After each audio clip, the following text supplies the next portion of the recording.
voudrais prendre un texte avec vous ce matin dans la deuxième épître de Paul aux Corinthiens. Je vous avoue que je suis revenu du Togo, je ne savais pas sur quoi j'allais prêcher. Je suis fatigué, mais hier j'étais surtout très fatigué. On a dormi très peu dans l'avion, donc j'étais vraiment pas dans mon assiette hier. Mais Dieu est bon, parce que je ne savais pas sur quoi prêcher, et puis j'étais en train de dire, mais Seigneur, qu'est-ce que je vais pouvoir prêcher demain? Et j'ai reçu un verset, comme ça, boum, qui m'est venu à l'esprit, et j'aimerais, alors j'ai donc lu ce verset, j'ai travaillé sur ce verset, sur ce texte, et j'aimerais en tirer quelque chose pour vous. Je crois qu'il y a une parole de Dieu pour certaines personnes ce matin au travers de ce texte. On trouve cela dans 2 Corinthiens, chapitre 4, et on va lire les versets 16 à 18. Je pense que Dieu veut nous parler ce matin. Levons-nous pour lire la parole de Dieu. Amen. Par respect devant la parole. Alors le texte dit ceci, c'est Paul qui parle et il dit « Voilà pourquoi nous ne perdons pas courage, et même si notre être extérieur se détruit, notre être intérieur se renouvelle de jour en jour. En effet, nos légères difficultés du moment présent produisent pour nous, au-delà de toute mesure, un poids éternel de gloire. Ainsi, nous regardons non pas à ce qui est visible, mais à ce qui est invisible, car les réalités visibles sont passagères et les invisibles sont éternelles. » Amen. Seigneur, tu bénis ta parole ce matin, tu nous aides à la recevoir, à la comprendre. Tu ouvres nos cœurs, Seigneur, afin que ta parole puisse venir réconforter, consoler, fortifier celui qui est là ce matin et qui en a besoin. Amen. Je vous invite à vous asseoir. Ce texte de Paul nous parle d'un être extérieur qui se détruit, nous parle de légères difficultés du moment. Et en tant que chrétiens, tous nous connaissons, un jour ou l'autre, des difficultés. Il est utopique de croire et il est faux de prêcher un évangile qui dit aux gens « Venez à Jésus et vous n'aurez plus jamais de problème ». C'est faux. On aura toujours les mêmes problèmes, mais on ne sera plus seul pour les gérer. C'est juste ça la différence. Mais c'est une différence énorme. C'est une différence qui fait la différence, justement. D'accord? Et donc, nous connaissons tous des afflictions, des moments de détresse, des moments de tristesse, des moments où nous sommes comme détruits, comme si nous étions assaillis. La mort d'un proche, par exemple. Quoi de plus difficile que de perdre un père, une mère? Et cette année 2019 déjà, on a fait des funérailles. Quoi de plus difficile que de vivre des soucis financiers aussi? D'être au 15 du mois et de se rendre compte que déjà le compte est vide et puis qu'il y a encore des factures qui arrivent et qu'on n'aura peut-être pas assez pour nourrir ses enfants. Vous savez, c'est une réalité en Europe aussi. Ce n'est pas juste pour l'Afrique, c'est aussi valable ici. Quoi de plus difficile que de perdre un emploi? Surtout quand on a un âge plus ou moins avancé, malgré tout, on sait que c'est plus difficile pour retrouver du travail. La perte d'un emploi peut nous remplir d'effroi, d'angoisse, de peur, d'incertitude.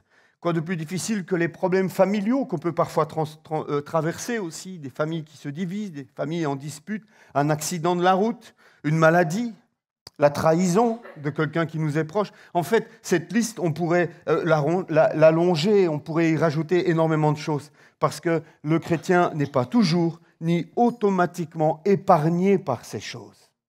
J'aimerais ce matin qu'on puisse commencer par se mettre d'accord sur ce fait. Arrêtez de croire que parce que vous êtes chrétien, rien ne vous arrivera. C'est un mensonge.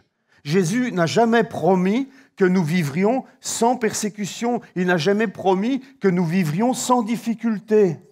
Il a promis qu'il serait là avec nous tous les jours jusqu'à la fin du monde. Il a promis sa présence et sa proximité dans l'épreuve, mais il n'a jamais promis que nous ne traversions pas l'épreuve. Et ça, il faut vraiment se retirer de la tête. Et si on arrive à se retirer de la tête, on arrêtera alors peut-être de dire « Seigneur, pourquoi ceci m'arrive ?» Ceci t'arrive parce que ça arrive à tout le monde. On vit dans un monde déchu. Vous comprenez ça? On vit dans un monde déchu. Un monde où le mal existe, où la maladie est là, les conséquences du péché sont présentes depuis la chute, depuis Adam, et ce péché ronge ce monde. Et la maladie ronge ce monde, la mort ronge ce monde. Mais Jésus est là avec nous. Souvent nous disons « Pourquoi, Seigneur ?» Ou bien nous disons « Où es-tu, Seigneur ?» Tu m'as abandonné, pourquoi est-ce que ces choses m'arrivent? Pourquoi est-ce que je prie et que tu n'interviens pas, Seigneur? Souvent, on est rempli de ce genre de questions et le doute vient se mélanger avec ces questions. Ce matin, j'aimerais qu'on regarde comment Paul faisait pour appréhender les afflictions. J'aimerais qu'on regarde ce matin comment Paul faisait pour passer, et pour vivre toutes les épreuves qu'il a vécues et pour pouvoir passer au travers et pour pouvoir parler d'elles comme de légères afflictions momentanées. C'est comme ça que Paul voyait toutes les épreuves, toutes les catastrophes qu'il vivait, qu'il voyait sur sa route. Il appelait ça des épreuves momentanées et légères. Trop souvent, nous oublions de voir ces situations avec une perspective éternelle. Les afflictions ne nous seront pas épargnées, frères et sœurs. Mais notre Papa, notre Dieu, notre Seigneur, a toujours un objectif derrière tout ce que nous traversons. Il est souverain, il est tout-puissant, il est omniscient et il est omniprésent, donc il a tout pouvoir, il sait toutes choses et il est tout le temps là, et donc nous pouvons lui faire confiance et arrêter de promener des regards inquiets lorsque l'affliction frappe à la porte de notre cœur ou de notre maison, de notre famille. Nous pouvons tirer un grand bien si nous savons comment et si nous, correctement, nous recevons les afflictions. Et on va voir cela ce matin. L'affliction, la définition qu'on leur donne à cela, c'est une tristesse profonde, un abattement à la suite d'un grave revers. C'est une des définitions qu'on peut trouver dans le dictionnaire. Il y a différents types d'afflictions. Il y a les afflictions qui nous atteignent au niveau du corps, qui nous atteignent, nous, directement, dans notre corps. La maladie, la douleur, la mort même, la perspective de la mort. Vous savez, quand on sort de chez le médecin et qu'il nous dit, voilà, il y a un cancer, vous êtes venu trop tard, vous avez pris trop de temps avant de venir nous voir, nous n'allons pas pouvoir faire grand-chose, si ce n'est que de ralentir un petit peu l'échéance. Il faut avoir le cœur bien accroché quand on sort de chez le médecin. Mais ce matin, je voudrais vous rappeler qu'il est préférable, de loin préférable, d'être un saint malade que d'être un pécheur en bonne santé. Est-ce que les chrétiens peuvent dire amen à cela? N'oubliez pas que c'est par grâce que vous avez été sauvés. N'oubliez pas que c'est Dieu qui vous a fait ce don gratuit, que vous ne méritiez rien si ce n'est la mort et la condamnation éternelle. Mais Dieu vous a aimé et Dieu est venu frapper à la porte de votre cœur et Dieu a fait un miracle en vous par son Esprit Saint. Il vous a ramené de la mort à la vie. Il a opéré la régénération en vous qui fait de vous des êtres nouveaux, des fils et des filles de Dieu. Il vous a fait naître de nouveau. Il vous a pardonné, il vous a lavé, il vous a racheté. Il vous donne une espérance, il vous donne un avenir éternel. Alors, qu'est-ce qu'il vaut mieux? Ne pas connaître Dieu et être en bonne santé? Ou connaître Dieu et ses grâces merveilleuses et ses bénédictions éternelles et être malade? À choisir, il vaut mieux connaître Dieu, frères et sœurs. Vous allez me dire, oui, mais les deux, c'est mieux. C'est vrai, les deux, c'est mieux. Mais ce n'est pas toujours possible. Parce que tous, de toute manière, un jour ou l'autre, il nous faudra bien mourir. Tous, d'une manière ou d'une autre, nous n'échapperons pas à cela, à moins que le Seigneur revienne avant. Je sais que c'est le souhait de beaucoup de ne pas connaître la mort, mais de connaître le retour du Seigneur. Mais rien ne garantit que ça sera pour cette semaine-ci ou pour le mois prochain. Les afflictions du corps, maladies, douleurs, etc. Il y a aussi les afflictions qui viennent et qui atteignent la famille. Je sais qu'il y a des gens qui souffrent dans cette église à cause de disputes dans leur famille. Ils voient leurs propres enfants se déchirer. Et pour un père et une mère, c'est difficile de voir cela. De voir que ta propre chair ne se supporte plus. Vie séparée, vie en dispute, vie en colère, les uns contre les autres. Des divisions dans les familles. Voir la maladie d'un proche. Voir un enfant qui se perd spirituellement, un enfant qui est parti sur un chemin qui mène à la mort éternelle. Tout ça, ce sont des afflictions qui peuvent nous toucher au sein de la famille. Et nous ne serons pas épargnés de cela. David n'a pas été épargné. David a vécu, lui, l'homme selon le cœur de Dieu, il a vécu des misères pas possibles dans sa maison. Avec son fils Absalom et les autres demi-fils et les autres demi-frères, demi-sœurs qui se déchiraient, qui se disputaient entre eux. On pense à Joseph, vendu par ses propres frères. Ce sont des choses qui sont qui sont là dans la parole de Dieu, et qui n'ont pas été épargnés à d'autres hommes, à d'autres femmes, et qui ne nous seront pas nécessairement épargnés. Parce qu'au travers de tout cela, Dieu a toujours un plan, Dieu a toujours un projet. Il y a des afflictions d'un autre ordre qui sont matérielles. J'ai parlé tout à l'heure d'une perte d'emploi, de revenus insuffisants, d'une faillite si tu es chef d'une entreprise. On peut connaître toutes sortes de choses qui matériellement nous atteignent, nous touchent. Et puis, pire que ces trois-là, je pense qu'il y a aussi des afflictions qui sont spirituelles. Quand on est pécheur, quand on vit dans le péché, qu'on ne veut pas se repentir et que l'Esprit de Dieu nous convainc de pécher, on peut sentir cette affliction, cette tristesse qui vient, qui nous reprend, parce qu'on se sait coupable devant Dieu. On parle aussi, et Paul en parle ici, des soucis que nous pouvons avoir spirituellement pour un frère, pour une sœur qui se perd. Moi, en tant que pasteur, des soucis pour l'Église, des inquiétudes pour les uns, pour les autres. Vous savez, il y a des moments où je dois dire, Seigneur, j'arrête, je dépose toutes ces personnes à tes pieds. Je n'arrive pas, Seigneur. Je n'arrive pas à m'impliquer émotionnellement dans la vie de autant de personnes. Ça devient trop lourd, Seigneur. J'en peux plus, c'est trop difficile. Et moi, je vis ça à une toute petite échelle. Et l'apôtre Paul vivait cela avec toutes les églises qu'il avait implantées. Il parle de ce fardeau, de ce souci pour les églises. Il y a toutes sortes d'afflictions qui sont là. Mais ce qui m'étonne, et ce qui nous reprend dans ce texte, ce qui nous parle dans ce texte, c'est que Paul les qualifie de légères et de momentanées. Il ne nie pas la réalité de ces afflictions, mais il rappelle aux chrétiens de Corinthe, et il nous rappelle à nous ce matin, Dieu le rappelle à nous ce matin, qu'elles sont légères et momentanées. Alors on pourrait dire, ouais, bon, ok, mais Paul, tu ne connais pas mes afflictions. Tu ne sais pas à quel point, moi, ce que je suis en train de traverser, c'est difficile. Tu n'as pas vécu cela, toi, tu étais célibataire, donc tu n'as pas connu telle et telle et telle affliction. Je pense qu'il serait erroné de penser comme cela. Je pense que s'il y en a un qui était bien diplômé en affliction, en douleur, en souffrance, c'est l'apôtre Paul. Dans 2 Corinthiens, au chapitre 11, il va donner un petit aperçu de son quotidien et de son vécu. Il dira 5 fois, j'ai déjà reçu les 40 coups moins 1 des Juifs. 5 fois, il a été frappé, flagellé, 39 fois. Ensuite, il va dire, 3 fois, j'ai été fouetté. Apparemment, c'est autre chose. 1 fois, j'ai été lapidé. 3 fois, j'ai fait naufrage. J'ai passé 1 jour et 1 nuit dans la mer. Tout cela, ça ne nous est pas décrit dans les Actes. Il y a des choses que Paul a vécues qui ne sont même pas reprises dans le livre des Actes. Il ne faut pas croire qu'en lisant les Actes, vous avez tout vécu de Paul. Paul nous dit qu'il a vécu d'autres choses qui ne nous sont pas décrites et données en détail. Fréquemment en voyage, j'ai été en danger sur les fleuves.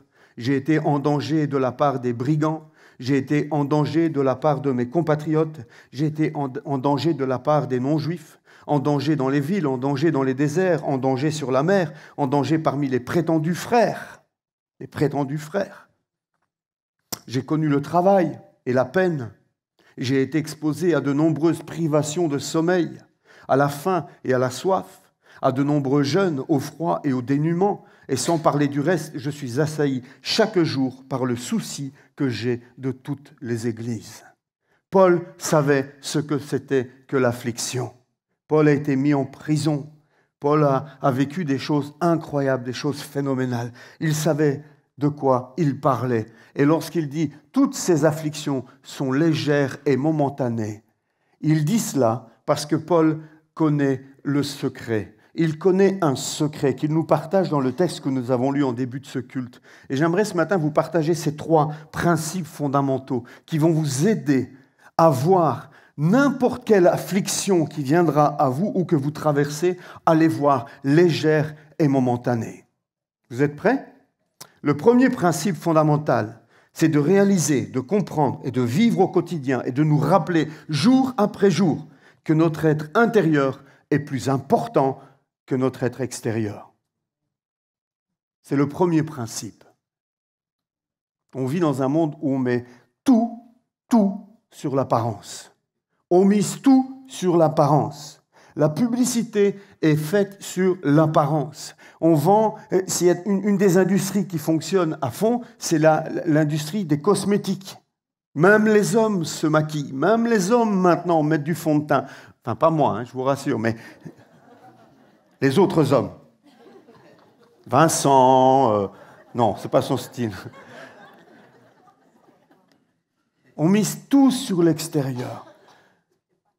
Et les hommes s'enfoncent dans le péché d'une manière de plus en plus radicale, de plus en plus absolue, mais on fait très attention à l'extérieur. Paul nous rappelle dans ce verset 16 que si notre être extérieur se détruit, notre être intérieur se renouvelle de jour en jour. Cela ne veut pas dire qu'il ne faut pas prendre soin de nous, évidemment, physiquement, mais que ce n'est pas ce qui doit avoir la priorité dans notre vie.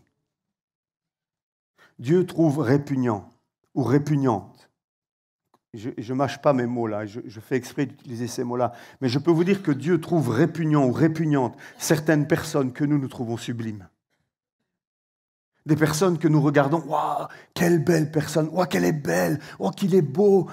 Dieu les voit autrement et Dieu peut les trouver répugnantes. C'est triste de voir une belle jeune fille, une jeune fille bien habillée, belle, avec... et une fois qu'elle ouvre la bouche et qu'on a parlé 3 minutes avec elle, on se dit, waouh. C'est valable pour les hommes et les jeunes hommes, c'est valable pour...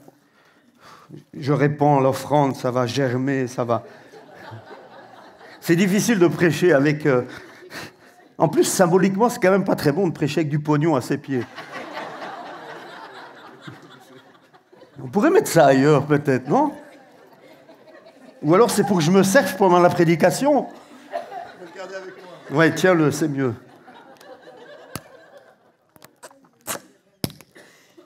Je voudrais vous encourager ce matin à attacher plus d'importance à votre être intérieur qu'à votre être extérieur. Romains 8, 23 nous dit que nous soupirons en même temps, en nous-mêmes, en attendant l'adoption, en attendant la libération de notre corps. Frères et sœurs, ce corps, nous n'allons pas l'emmener avec nous. On va en recevoir un nouveau. Vous savez ça? Arrêtez de pleurer parce que vos cheveux tombent. Vous aurez un nouveau corps avec une tignasse comme ça.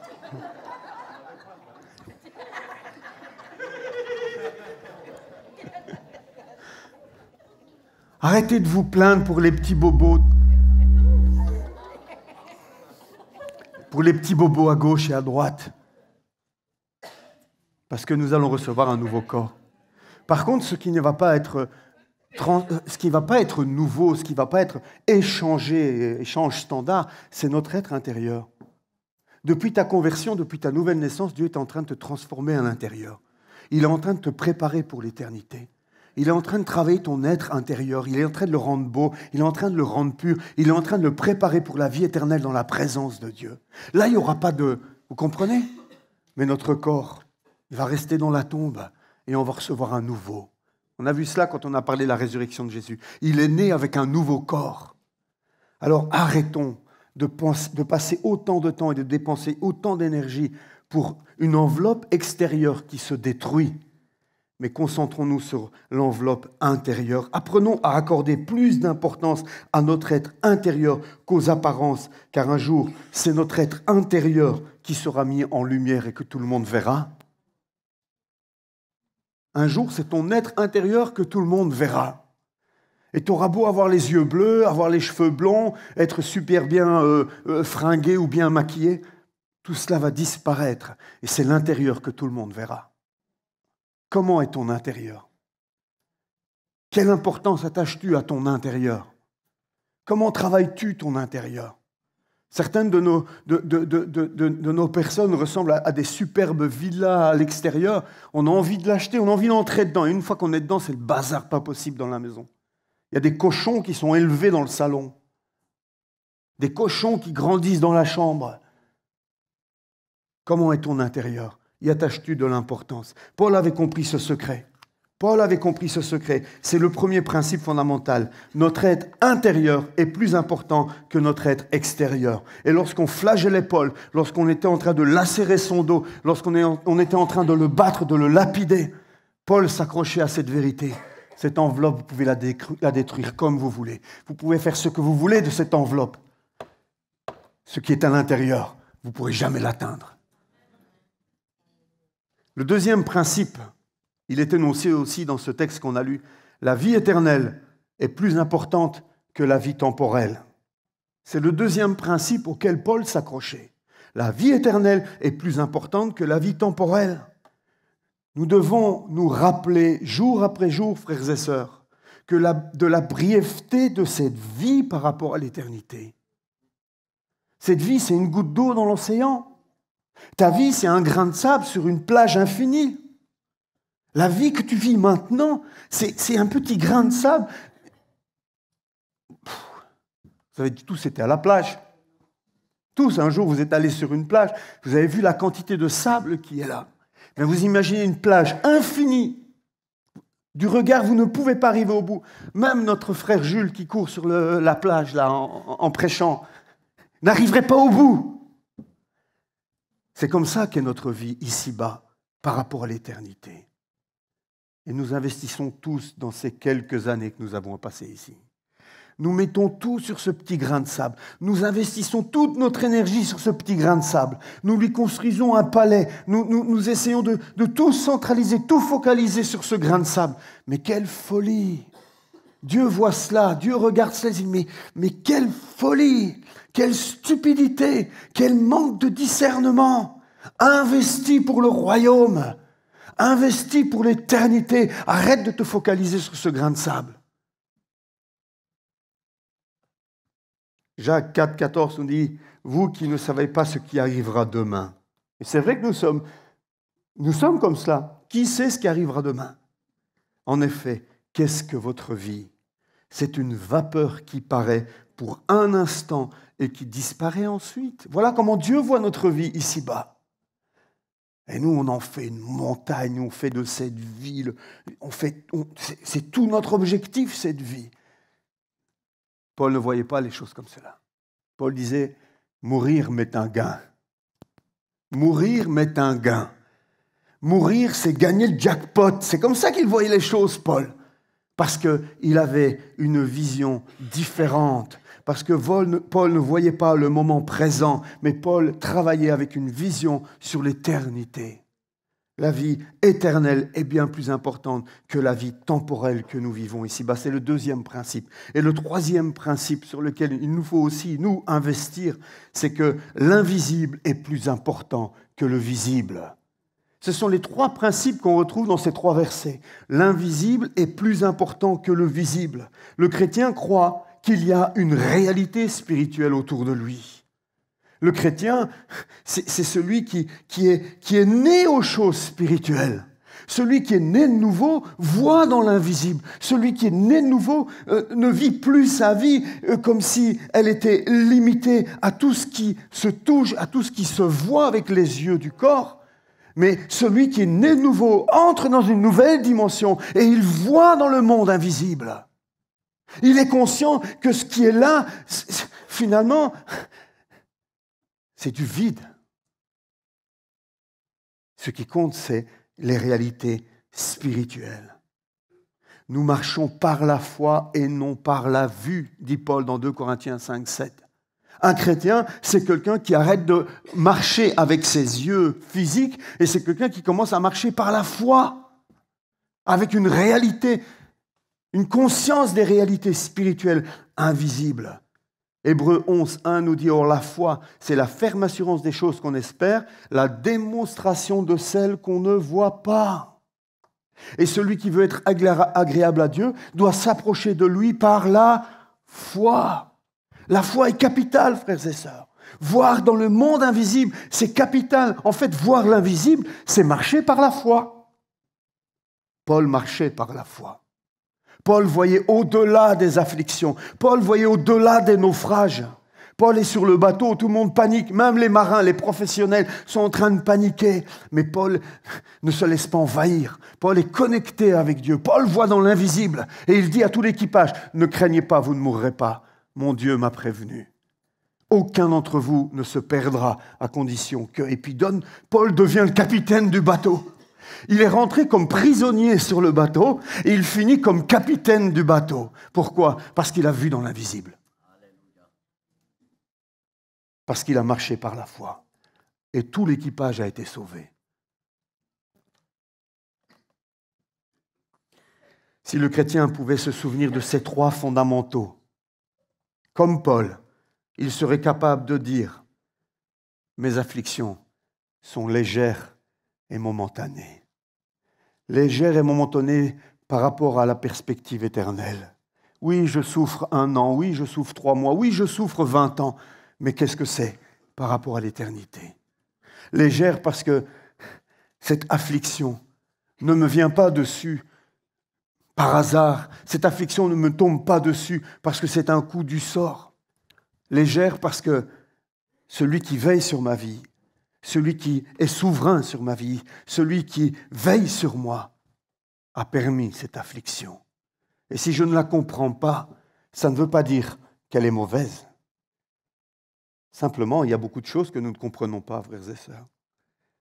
Si nous devions comprendre et si nous revendiquions de comprendre tout ce que Dieu fait, vous comprenez bien que ce n'est pas possible. Nous sommes obligés d'admettre que nous sommes des créatures finies, limitées par rapport à la sagesse infinie et variée de notre Dieu. Derrière nos afflictions, rappelons-nous qu'il se cache un Dieu bon, un Père qui nous aime et qui n'a pas pour finalité notre confort ici-bas, mais qui a pour finalité notre confort éternel. Le but de Dieu, ce n'est pas que tu aies une belle villa. Le but de Dieu, ce n'est pas que tu sois en bonne santé. Le but de Dieu, ce n'est pas que tu vives les 4 pieds en éventail. Non, les orteils en éventail. 4 pieds, il n'y en a pas beaucoup qui en ont. Hein. Les orteils en éventail. Non, le but de Dieu, c'est que tu aies les orteils en éventail pour l'éternité dans sa présence. Et ça implique que par moment, tu passes chez le dentiste spirituel, tu passes chez le chirurgien spirituel, tu passes chez le pharmacien spirituel, que tu te fasses soigner. Spirituellement, Dieu nous soigne au travers des afflictions. Au travers des épreuves, Dieu nous transforme. Il fait grandir la patience, il fait grandir la persévérance, il fait grandir toutes sortes de fruits en nous pendant que nous sommes soumis à l'épreuve. Ça ne lui plaît pas, ne pensez pas que Dieu se réjouit. Non, Dieu ne se réjouit pas de cela, mais il sait que c'est pour notre bien. Je prends souvent cet exemple, lorsque tu emmènes ton enfant chez le dentiste et qu'il hurle et qu'il crie, la fraise est en train de tourner, elle s'approche de sa bouche et l'enfant hurle « S'il te plaît maman, je ne veux pas rester !» Une maman normalement constituée va verser des larmes, mais elle va dire au dentiste « Allez-y !» Vrai ou pas? Pourquoi? Parce que cette souffrance momentanée va porter pour fruit quoi? La santé buccale, va permettre à cet enfant d'avoir une bouche saine. Eh bien souvent, Dieu nous amène sur le fauteuil du dentiste spirituellement parlant. Ça ne le réjouit pas, il verse une larme probablement. En tout cas, il n'est pas insensible à nos cris, il n'est pas insensible à nos douleurs, comme une mère ne peut pas rester insensible aux pleurs de son enfant. Je me souviens, on a vécu des périodes, particulièrement avec Timothée qui était hospitalisé sur une longue période à l'hôpital. Il avait des gros problèmes au niveau du poumon, il souffrait, on venait le visiter, c'était vraiment difficile. Et quand les médecins disaient on va encore ouvrir, on va encore pomper, on savait qu'il allait... Et on l'a vu pleurer, on l'a vu crier de mal. Et notre cœur de père, de mère était déchiré dans ces moments-là. Mais nous ne pouvions pas dire aux médecins arrêtez, laissez-le comme il est. Nous savions qu'il fallait que nous supportions cette souffrance et que lui accepte cette souffrance. Aujourd'hui, il est en bonne santé, vous pouvez le voir, tout se passe bien pour lui. Ah, mon chéri. Nous devons avoir un autre regard sur l'épreuve et la souffrance. On vit dans un monde qui élimine la souffrance, Comprenez-moi bien, hein? Oui. Dès que nous pouvons l'éviter, et on nous donne tout ce qu'il faut pour l'éviter. On n'a jamais vendu autant de, comment est-ce qu'on appelle ça, des antidouleurs et analgésiques. Ça ne diminue pas la souffrance dans le monde. Je peux vous dire qu'on revient du Togo, ils n'ont pas accès comme nous à tous ces petits remèdes faciles. Mais le chrétien ne peut pas vivre en refusant l'épreuve. Le chrétien doit comprendre que c'est le chemin que Dieu veut que nous empruntions pour nous transformer, pour qu'il y ait un poids éternel de gloire qui nous attende. Et ce poids éternel de gloire, c'est la somme de toutes ces bénédictions que Dieu a en réserve pour nous, pour l'éternité. Notre Père sait ce qu'il fait. Et le fait de ne pas comprendre ce que Dieu est en train de permettre que nous traversions ne veut pas dire qu'il se trompe. Ça veut dire que nous, simplement, nous ne sommes pas capables de comprendre. Romains 8, 17 dit « Or, si nous sommes enfants, nous sommes aussi héritiers, héritiers de Dieu, co-héritiers de Christ. Si toutefois, et le si toutefois, beaucoup aimeraient bien l'enlever, mais pourtant il est bien là. Si toutefois, nous souffrons avec lui, afin de prendre aussi part à sa gloire. » Ce n'est pas moi qui l'écris, c'est comme cela. C'est écrit dans le texte. La parole de Dieu nous prévient, elle nous dit, je relis le texte, écoutez, nous sommes enfants, nous sommes aussi héritiers, héritiers de Dieu, co-héritiers de Christ. Si, il y a un si qui est là, si toutefois nous souffrons avec lui afin de prendre part à sa gloire. Il y a un choix à faire ce matin. Il y a un choix à faire ce matin. C'est dire, ok Seigneur, je veux prendre part à tes souffrances parce que je veux être l'héritier. Je veux, moi aussi, prendre part à cette gloire qui vient. Frères et sœurs, nous devons nous avancer. Pour avancer dans la foi, nous devons accepter que les afflictions qui nous atteignent produisent pour nous, au-delà de toute mesure, un poids éternel de gloire. C'est ce que Paul nous dit. Il donne ces 3 principes fondamentaux pour pouvoir voir ces afflictions comme légères et momentanées. Et ensuite, il nous dit pourquoi il faut accepter ces afflictions. Parce qu'elles produisent pour nous un poids éternel de gloire. Un poids éternel de gloire. Cette gloire pesante fait référence aux bénédictions à venir. Romains 8, 18, j'estime que les souffrances du moment présent ne sont pas dignes d'être comparées à la gloire qui va être révélée pour nous. Voilà la philosophie de vie de l'apôtre Paul. Voilà comment l'apôtre Paul a traversé tous ces naufrages, tous ces coups de fouet, toutes ces jeûnes, toutes ces peines, ces douleurs qu'il a vécues. Il les a traversées parce qu'il estimait que les souffrances du moment présent ne sont pas dignes d'être comparées à la gloire qui va être révélée pour nous. Paul met dans une balance toutes ces épreuves, toutes ces afflictions. Il met ça sur une balance et bam, le plateau de la balance tombe, tellement c'est lourd. Mais après, Paul met de l'autre côté la gloire que ces afflictions vont produire. Et à ce moment-là, la balance se transforme en catapulte. Parce que ce n'est pas comparable. Ce n'est pas comparable. Je termine. Frères et sœurs, un choix se pose à nous ce matin. Frères et sœurs qui nous regardent sur Internet, je pense particulièrement à des personnes que je sais dans l'affliction et qui ne sont pas là ce matin, en tout cas je ne les vois pas. Et donc je m'adresse à vous aussi. Toutes ces afflictions ne vont pas produire automatiquement cette gloire. Ce n'est pas parce que tu souffres que nécessairement ça va produire la gloire. C'est la manière dont tu vas réagir à l'épreuve qui va produire ou non ce poids éternel de gloire. Il y a des hommes et des femmes, des frères et des sœurs qui, lorsque l'affliction vient, se laissent détruire par l'affliction, laissent le doute les envahir, laissent l'amertume grandir en eux, laissent l'égoïsme se manifester, laissent la peine les envahir et les submerger. Lorsque face à l'affliction, lorsque l'épreuve vient, au lieu de la voir comme Paul arrivait à la voir, nous nous laissons envahir par cela et nous laissons l'amertume et toutes ces choses négatives grandir en nous, eh bien, nous passons à côté de l'objectif qui était l'objectif de Dieu. Donc, ce n'est pas automatique, frères et sœurs. Ce n'est pas automatique non plus lorsque les afflictions que tu vis sont simplement les causes de ton péché. Il y a des chrétiens qui souffrent, il y a des chrétiens qui sont en difficulté, et puis quand on gratte un peu, ils se sont mis dedans eux-mêmes jusque-là.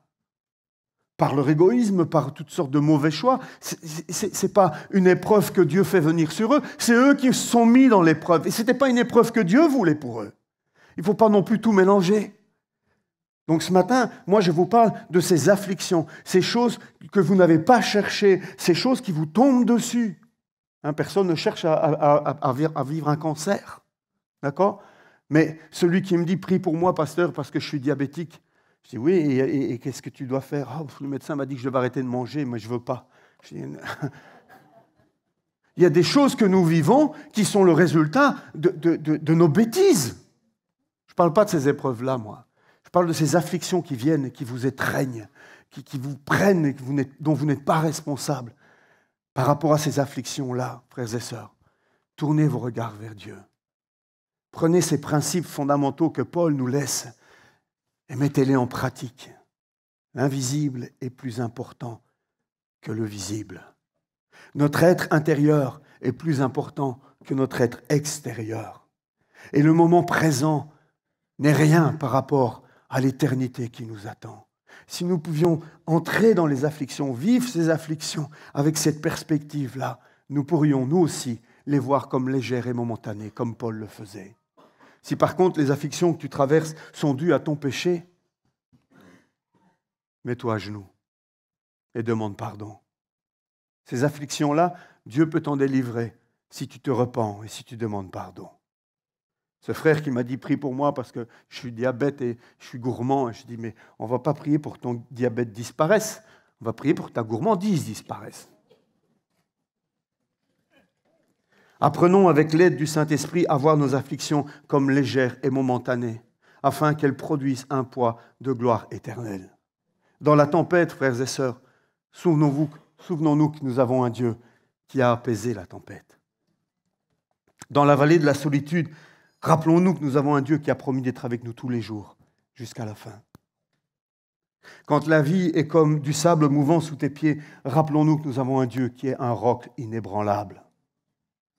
Quand les ennemis sont nombreux, rappelons-nous que celui qui est avec nous est plus grand que celui qui est dans le monde. Notre Dieu transforme nos prisons en palais.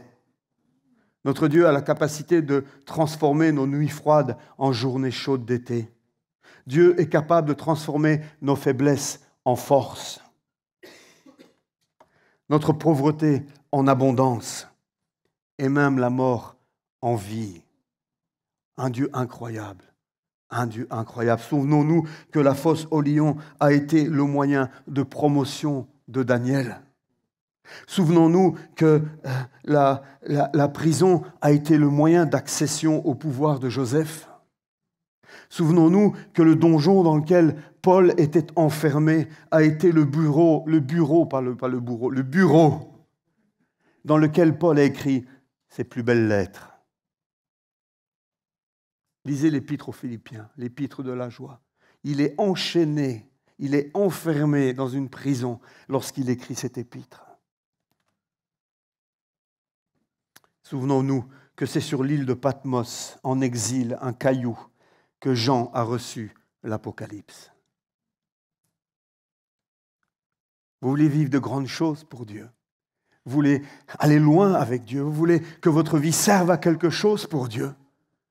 Acceptez l'épreuve. Acceptez l'épreuve. Dites Seigneur, ok, je vais souffrir avec toi. Parce que être chrétien, c'est ça, frères et sœurs. C'est souffrir avec Christ. Être chrétien, c'est pas vivre une vie pépère dans un fauteuil, un gros sofa avec les canettes et les chips à gauche et à droite et l'écran de télévision devant et la piscine et le jacuzzi. C'est pas ça la vie chrétienne. La vie chrétienne, c'est souffrir avec Christ. Et on est peu nombreux à vouloir cela. Peu nombreux à voir cela. Mais quand on revient d'Afrique, quand on vient du Togo, et qu'on a vu comment ses frères et ses sœurs louent Dieu, comment ses frères et ses sœurs qui vivent avec 3 fois rien, qui se lèvent le matin et qui ne savent pas s'ils vont manger aujourd'hui. La plupart d'entre eux mangent un repas par jour. Vous savez ça? Ici, on fait une campagne de jeûne. Et le jeûne light, c'est sauter un repas. Et j'ai des frères et des sœurs qui me disent « Ah non, moi j'y arrive pas, parce que le déjeuner, c'est important. Ah non, le dîner, non. » Là-bas, c'est un repas par jour. Et ça ne les empêche pas d'aller travailler sous le soleil, au champ, cultiver. Parce que s'ils ne le font pas, ils savent que demain, ce n'est pas un repas qu'ils auront par jour, c'est un repas par semaine. Frères et sœurs, il nous faut atterrir un petit peu en Europe. Il nous faut un petit peu revenir à...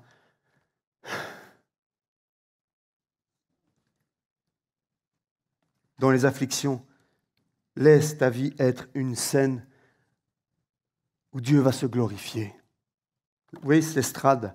Bien, quand l'affliction vient sur toi, monte sur l'estrade, monte sur la scène et dis, Seigneur, vas-y, glorifie-toi au travers de moi. Parce que je sais que tu es derrière le rideau. Tu es le metteur en scène. Je sais que tu as tout prévu. Et je te fais confiance, Seigneur. Romains 8, 28, on aime ce verset, hein? Qui connaît Romains 8, 28? Ah ouais, ça on connaît, hein? Du reste, nous savons que tout contribue au bien de ceux qui aiment Dieu, de ceux qui sont appelés conformément à son plan. Et vous savez, ce verset, comment on le comprend? Si j'aime Dieu, il n'y a jamais rien qui va m'arriver. Mais c'est pas du tout cela que ça veut dire. Ça veut dire que tout ce qui t'arrive, bien et mal, joyeux et triste, difficile ou facile, tout contribue au bien de ceux qui aiment Dieu. Dieu est capable de tirer du bien. Merci Seigneur. Mais il est aussi capable de tirer du bien du mal. Il est capable de faire de sorte que tout ce que tu traverses, que tout ce que tu vis, de joyeux ou de triste, d'épreuves, tout ce que tu traverses, si tu mets ta confiance en Dieu, si tu appliques ces principes fondamentaux dont j'ai parlé, eh bien, de cela, Dieu va tirer du bien. Et pas seulement du bien momentané, peut-être parfois pas du bien momentané, mais du bien éternel. Aujourd'hui, tu as du mal à saisir. Aujourd'hui, tu rechignes, tu dis non, moi je voudrais du bien maintenant.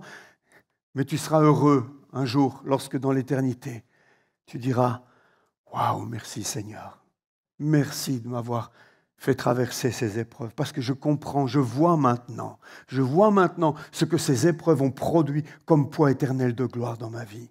Je te remercie, Père, mais faisons-le maintenant. Faisons-le maintenant. Nous savons que tout contribue au bien de ceux qui aiment Dieu, de ceux qui sont appelés conformément à son plan. » Je t'encourage à être un enfant de Dieu ce matin. Parce que sinon, les épreuves et les afflictions que tu les traverses tout seul. Et elles ne produisent rien. Elles ne produisent pas un poids éternel de gloire. Tout ce que j'ai dit ce matin, c'est valable pour les enfants de Dieu, pour ceux qui sont nés de nouveau, pour ceux en qui l'Esprit de Dieu est en train d'agir et construire, et régénérer, et transformer, et sanctifier. Ceux qui vivent cela avec Dieu sont ceux qui sont nés de nouveau. Tous ici ne sont pas nés de nouveau. Vous n'aimez pas quand le pasteur dit ça, mais c'est vrai. Tous ici ne sont pas des nouveaux. On ne voit pas les fruits de la repentance chez chacun d'entre vous. On ne voit pas une progression, une croissance dans la foi chez chacun d'entre vous. Assurez-vous d'être réellement nés de nouveau. Alors les épreuves que vous traverserez auront du sens et elles produiront un poids éternel de gloire. Toi qui es resté à la maison ce matin parce que tu es dans la souffrance, parce que tu déprimes, c'est où les caméras? C'est là-bas. Je vais essayer d'arrêter de gigoter. Mais je veux m'adresser à vous aussi qui m'avez écouté ce matin. Je sais qu'il y en a qui sont dans l'affliction. Je sais que certains d'entre vous sont déprimés, que certains d'entre vous sont malades. Prenez cette parole pour vous ce matin. J'aimerais qu'on prie ensemble pour clôturer. La vie chrétienne n'est pas un long fleuve tranquille. La vie chrétienne consiste à remonter le fleuve.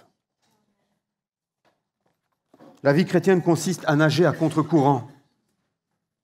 La vie chrétienne consiste à aller contre les idées de ce monde.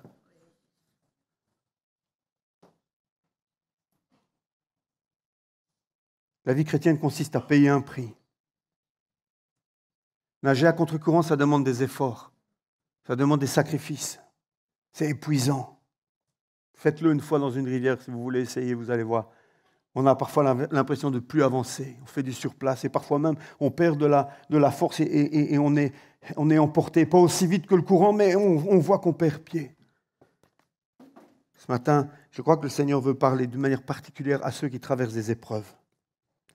Je pense que Dieu veut s'adresser d'une manière particulière à ceux qui sont dans l'affliction, par la maladie, à l'affliction à cause de problèmes matériels, à l'affliction à cause de problèmes physiques, dans l'affliction à cause de soucis dans la famille, de soucis dans le couple, d'épreuves dans le couple, d'épreuves avec les enfants, d'épreuves spirituelles peut-être. Peut-être que spirituellement, tu portes des fardeaux. Ceux qui sont plus mûrs spirituellement ici au milieu de nous, sur le net, ceux qui sont plus avancés dans la foi, le Seigneur met sur leurs épaules des fardeaux spirituels à porter, que vous ne pouvez peut-être pas comprendre si vous êtes jeune dans la foi. Mais lorsqu'on avance avec le Seigneur, il y a des fardeaux que le Seigneur nous met sur nos cœurs. Fardeau pour une personne, fardeau pour une ville, fardeau pour un pays, fardeau pour un groupe de personnes. Et ce matin, j'aimerais que vous puissiez répondre d'une manière ou d'une autre, mais que vous puissiez répondre à cette parole de Dieu qui vous invite à arrêter de partir dans l'amertume, à arrêter de partir dans le doute, à arrêter de vous laisser submerger par ces afflictions, mais à pouvoir les regarder comme une bénédiction de la part de Dieu.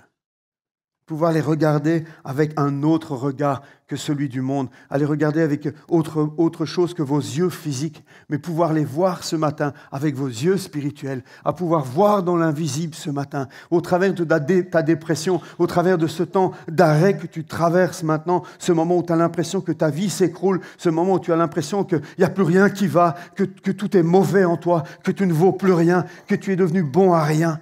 Eh bien, si tu es un enfant de Dieu, si tu mets ta confiance en lui, sache que ce ne sont pas des moments vains et perdus, mais Dieu est en train de faire une œuvre. Dieu est en train de construire quelque chose dans l'invisible. Dieu est en train de faire quelque chose que tu ne peux pas saisir maintenant, mais qu'un jour tu comprendras dans l'éternité. C'est valable pour la maladie et pour plein d'autres choses. Ce matin, il faut faire un choix, vraiment. Il faut faire un choix, que tu sois à la maison, que tu sois ici, il faut faire un choix ce matin. Et j'ai à cœur de demander à ceux qui passent par l'épreuve, quelle qu'elle soit, à ceux qui passent par l'épreuve et qui ce matin veulent dire, Seigneur, ce matin, je veux voir l'épreuve que je traverse avec ton regard. Ce matin, je reçois ta parole et je veux accepter, Seigneur, et je veux proclamer que cette affliction que je traverse, elle est légère et momentanée.